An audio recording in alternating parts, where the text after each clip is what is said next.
Hey, welcome to The Explainer. Today we're diving into something that's both incredibly personal and, well, a global phenomenon, Christian prayer. For some, it's just a quiet moment of reflection. For others, it's a powerful plea. So what's really going on in this ancient act of faith? Let's get into it. I mean, think about it. For 2,000 years, prayer has been this absolute cornerstone of the Christian faith. And at its heart, it really caps into something universal. For believers, it's basically a direct line to the divine. It's a source of comfort when life gets overwhelming. And it's kind of like a compass when you're trying to navigate this really complex world. So what is prayer at its core? The simplest but also the most profound way to think about it is not as a speech you give to God, but as a real conversation with God. At its most basic level, it's a means of communication with God. But let's unpack that. It means it's a space where you can be totally honest, where you can share your deepest fears, your wildest hopes, and through that vulnerability, believers say they build this really intimate, personal relationship with the divine. And this whole idea of an open, welcome conversation, it's right there in Scripture. Check out the language here. It's not about, timidly creeping up to some distant, angry power. This verse from Hebrews actually encourages believers to come with confidence. It frames prayer not as a chore, but as this open invitation to find help when you need it most. But here's the thing. This divine conversation doesn't always sound the same. Just like we have totally different kinds of chats with our friends versus our boss, Christian prayer takes on a bunch of different forms, and each one has its own unique vibe and purpose. You can pretty much break down a lot of prayers into 4 core types, and they really reflect the full spectrum of being human, right? You've got supplication, which is just humbly asking for something. There's thanksgiving, that simple, powerful feeling of gratitude. Praise is all about worship and adoration. And then there's confession, which is about that very human need to say you're sorry and get a clean slate. Of course, in reality, most prayers are actually a mix of all of these. Now, if there's one prayer that acts as the ultimate blueprint, it's got to be the Lord's Prayer. It was taught directly by Jesus to his followers, and it's seen as the perfect model because it just so beautifully weaves together that praise, those requests, and this ultimate sense of trust and surrender, all in just a few lines. And beyond those general types, different Christian traditions have developed their own unique, structured methods for prayer. So, for Catholics, the Rosary uses beads to help guide meditation. The ancient monastic practice of Lectio Divina is all about turning Scripture itself into a conversation with God.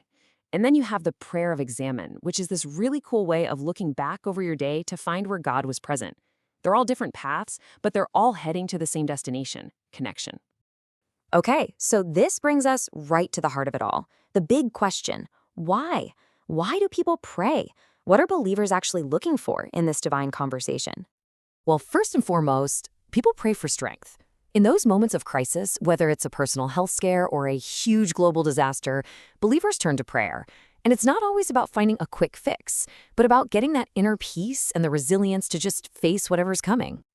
It's also a huge tool for seeking guidance. There's a word for this in Christianity, discernment.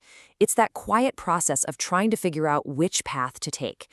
For those massive, life-changing decisions or those tricky moral questions, prayer is how believers try to find some clarity and wisdom. And of course, there's a really deep, ancient tradition of praying for healing. But it's important to know this isn't just about fixing a broken bone. It's about wholeness. It's about seeking restoration for a broken heart or a tired spirit just as much as it is for a sick body. And that leads to this really crucial idea. Prayer isn't always about getting what you want, like a divine vending machine. A huge part of it is surrender. Now, that doesn't mean giving up. It's more about trusting. It's this act of trying to align your own wants and desires with what's believed to be a bigger divine plan.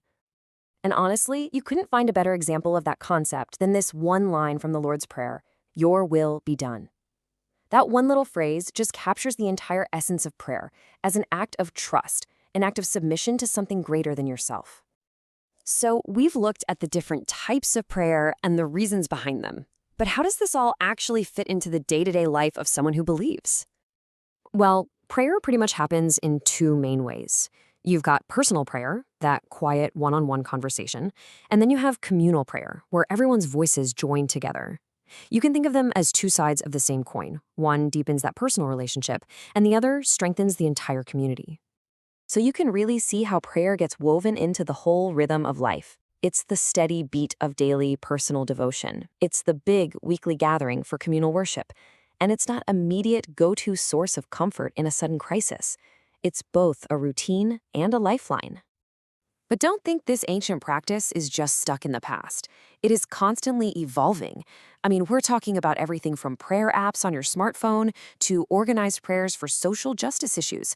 The way Christians pray is always adapting to the modern world, which just goes to show how it's still a living, breathing part of the faith. And that kind of brings us right back to where we started. At its core, prayer is a conversation. And just like any real living conversation, it adapts, it changes, even while its main purpose, connection, stays exactly the same. So the real question for the future is, how will this ancient conversation continue to evolve? Thanks for tuning in.